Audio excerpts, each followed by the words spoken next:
अस्सलाम वालेकुम students.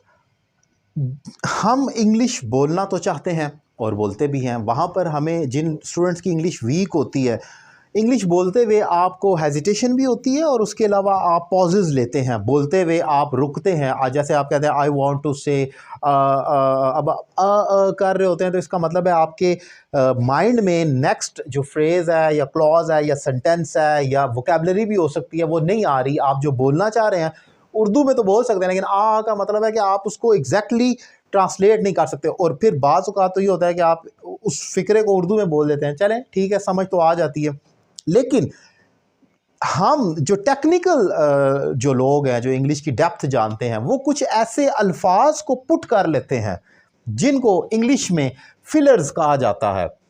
Fillers, ये फिलर्स क्या होते हैं, ये देखें कि ये फिलर्स ऐसे गैप को फिल करने के लिए होते हैं जहां पर आपने पॉजेज ले रहे होते हैं इंग्लिश बोलते हुए। जैसे मैंने एग्जांपल दी ना, आप कहते हैं आई वांट टू से, अब करने का मतलब है आप, कुछ लोग क्या करते हैं, इसमें डिफरेंट वैरायटी होती है जो टीचर्स पढ़ाते हैं। प्रोलॉन्ग करने के लिए, सोचने के लिए, अगला फिक्रा बोलना है तो उसमें आप एम्बैरेस्ड फील ना करें। अगर आप फंस गए हैं किसी जगह पर तो आप क्या करें। कुछ लोग कहते हैं एक्चुअली यू नो, अब वो यू नो भी बहुत बोलते रहते हैं। इससे भी पता लगता है कि इनकी इंग्लिश में थोड़ी सी वीकनेस है, गैप है। और ये जब एक लफ्ज़ आप एक माइनर सेकंड होता है, आप जब इतना सा बोलते हैं यू नो, इसके पीछे भी आपने एक सेकंड लिया और पीछे सोचा है कि आगे मैंने क्या बोलना है, तो ये भी एक फिलर है। फिर कुछ लोग फिक्रों को लंबा कर देते हैं, जैसे कि actually I went there and जो कर रहे हैं इसका मतलब है आप सोच रहे हैं, आप, ये भी फिलर है। आप प्रोलॉन्ग करते हैं, सोचते हैं और उस दौरान अपनी गैप, गुफ्तगू के गैप को फिल करते हैं। इन्हीं तमाम फिलर्स में कुछ लोग डिफरेंट अल्फाज का इस्तेमाल कर रहे होते हैं, उसमें डिफरेंट अल्फाज होते हैं, लेकिन एक फ्रेज़ जब आपको मिल जाए तो वो सबसे बेस्ट तरीका होता है, क्योंकि फ्रेज़ जितनी लंबी होगी उतना टाइम मिलेगा आपको सोचने का। तो हम एक फ्रेज़ इस्तेमाल करते हैं एज़ फार एज़ कंसर्न।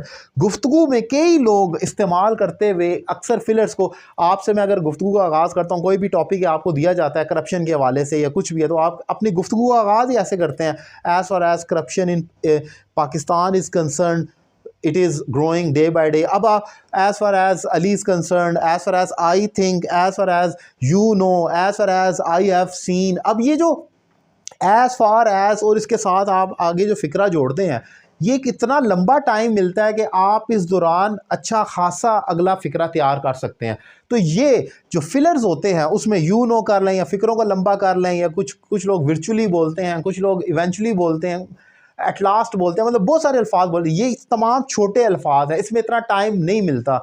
लेकिन जब आपको एक फ्रेज़ पूरी मिल जाए, जैसे मैंने ये बताया कि एज़ फार एज़ कंसर्नड एक ऐसी फ्रेज़ है जो गुफ्तगू में किसी भी जगह फिट हो सकती है। इसका मतलब है जहाँ तक के ताल्लुक़ है, और ऑब्वियसली गुफ्तगू में हम जो बात कर रहे हैं तो उसका ताल्लुक़ ही तो है। तो आपने अपनी गुफ्तगू में इस किस्म के फिलर का इस्तेमाल करना होता है ताकि आपको टाइम मिले और आप अपनी स्पीकिंग को बेहतर कर सकें और फ्लुएंट नज़र आएँ, एम्बैरेस्ड फील ना करें। ये एक इंपॉर्टेंट टॉपिक डिफ़ाइन किया मैंने। उम्मीद करता हूँ लेक्चर आपको पसंद आया होगा। Thank you very much.